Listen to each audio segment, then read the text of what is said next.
Oh my goodness guys, I totally forgot how pretty Dark Aether looked. If you guys also like how Dark Aether looks, make sure you guys drop a like and subscribe. Yo, what is up everybody? Welcome back to the channel and welcome to Call of Duty Black Ops Cold War in 2022. So here we are back revisiting Black Ops Cold War. I know it's not really that old of a Call of Duty game considering it just came out like last year, but honestly it feels like forever since we've last played it. I know a lot of people definitely didn't enjoy the multiplayer on this game, so it should be interesting revisiting it and seeing everything that they added. And I know even with Vanguard out, they're still adding little bundles here and there, like some really cool mastercrafts and everything. You guys already know we have to hop back into Nuketown 84. Like honestly, I couldn't tell you guys how many times I've played Nuketown 84 when Cold War was out. Like this was everyone's go-to map, just like grind out camos, level up weapons, and even unlock certain weapons.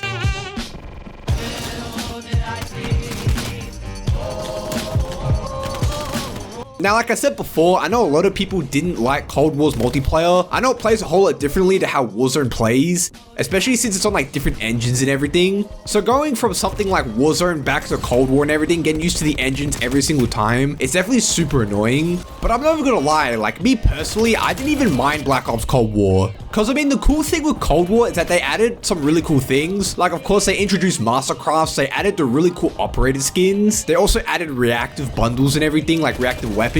So I mean, those are some positives that Cold War added into the game. Like I'm sure you guys have noticed that the mastercrafts are a lot better in Cold War than they have been in Vanguard so far. But yeah, it definitely feels weird going back to Cold War.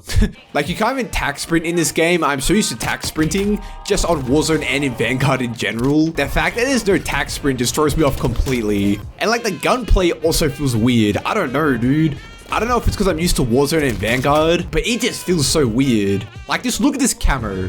Tell me it's not pretty, dude. Like that's the one thing I gotta give to Cold War is that I feel like both the zombies and the multiplayer mastery cameras were pretty good. I know at the start of the game, a lot of people didn't like DM Ultra compared to Dark Aether. A lot of people thought Dark Aether was a lot better than DM Ultra, but I feel like DM Ultra, it started to grow on a lot of people, especially since they started unlocking it and everything. And in terms of unlocking something like DM Ultra or Dark Aether, it's not that difficult. It's mainly just the fact that you have to level up your guns, kind of like in Vanguard. The challenges aren't that difficult. Leveling up just takes most of the time. That's the thing that kind of sucks with these new Call of Duty games, is that the challenges aren't difficult, it's just most of your time is spent leveling up these guns. Also, one good thing about Cold War, no mounting. No one can mount and just like peek around a corner, so no one could hold like really stupid head glitches or anything. But it's kind of crazy though, for a game that came out last year, it feels like it came out ages ago. Like it just felt so weird playing that. The fact that Cold War has a working kill cam and Vanguard doesn't is still crazy. Kinda sucks how they added these 100% calling cards like at the end of Cold War's life cycle. It's also interesting as well that you can actually level up in Cold War and it carries over to Vanguard and Warzone. I think the same thing goes with Modern Warfare as well, and it even works with the Battle Pass. Like if you progress through the Battle Pass here in Cold War, it actually carries over to again Vanguard and Warzone, which is kind of cool. So I guess if you really liked Cold War, you can just stay on Cold War, just play it, and you still make progress towards the brand new stuff. But I know we're supposed to be talking about Cold War here, revisiting it here in 2022 and everything, but I gotta discuss this with you guys. So I'm sure as most of you guys do know, they basically have sort of kinda soft confirmed Warzone 2. Now, a lot of people are speculating this to come out like March of next year. Basically, what people are saying is that they're just going to hit the reset button on Warzone. They're not going to try and save it or anything. They're just going to like hard reset it and basically just come out with like a brand new map, brand new engine and everything, which honestly doesn't sound like the worst idea. I don't know, dude. Just like the state that Warzone's in right now, I really can't see it getting any worse if they just hit the reset button and give us a Warzone 2.0 with like a brand new map and everything. I mean, it would be interesting to see how it goes, obviously. And also, it does seem pretty exciting. I mean, we don't really know if it's confirmed, but a lot of people are saying that it is like soft confirmed and everything. People are saying that it's basically confirmed. So to be honest, if it is an actual thing, I'm looking forward to it. It could be really cool.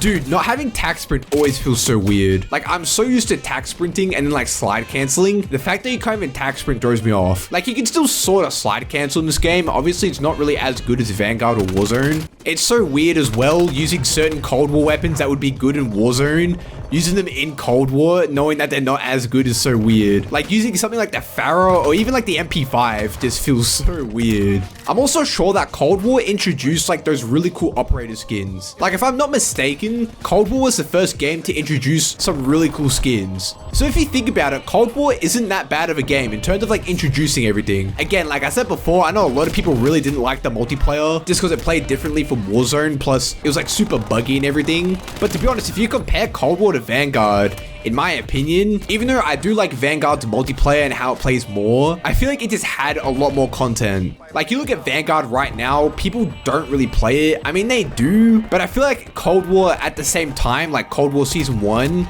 just had a lot more content, dude. A lot more weapons to unlock and everything. Their bundles like actually worked. Like they had some really cool bundles. They had weapons you could unlock and it was just so much fun.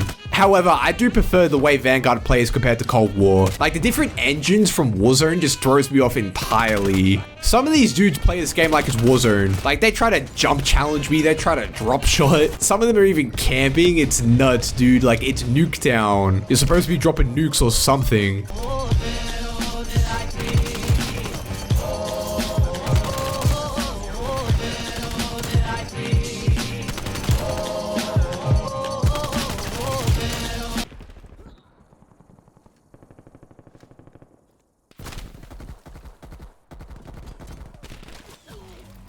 Wait, that's it? Hold on, this is supposed to be a Mastercraft blueprint. Yeah, this literally says Night Raid Mastercraft SMG. Where's the animation?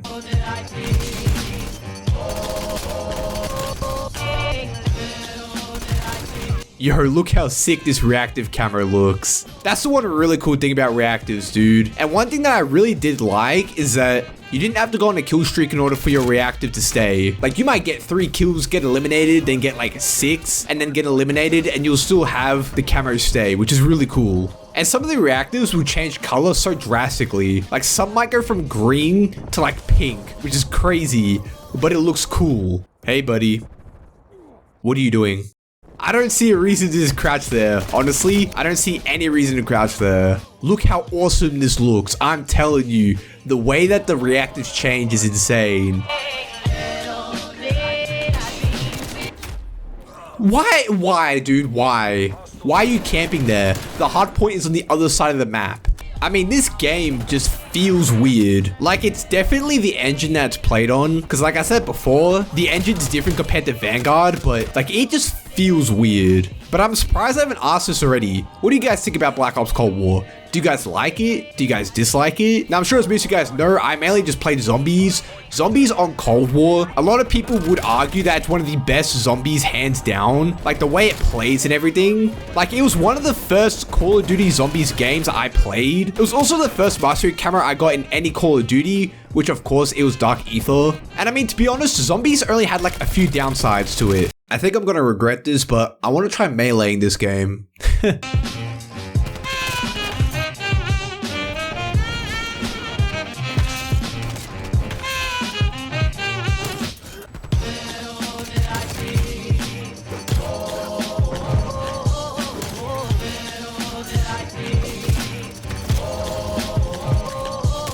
So I mean, yeah guys, that was Call of Duty Black Ops Cold War here in 2022. And I mean, to be honest, there's really nothing much I can say about it, especially since it did just come out last year, so it's only about like a year old. So there's not really that much nostalgia behind playing this game, but it is definitely very interesting seeing it compared to Vanguard. Like playing it on 2 different engines is kind of weird. Like getting used to the whole gameplay and gunplay and everything is also a little bit weird. But I mean, let me know what you guys think about Black Ops Cold War. Did you guys like it, dislike it? I mean, me personally, it definitely holds a special place in my heart since, again, like I said before, I did unlock my first mastery camo, which was Dark Aether. So because of that, it definitely holds a special place in my heart. But yeah, guys, if you did enjoy this video, please make sure to give it a big thumbs up, comment down below, and subscribe to the channel to show support. I do appreciate all of it. And as always, I'll catch you all in the next one.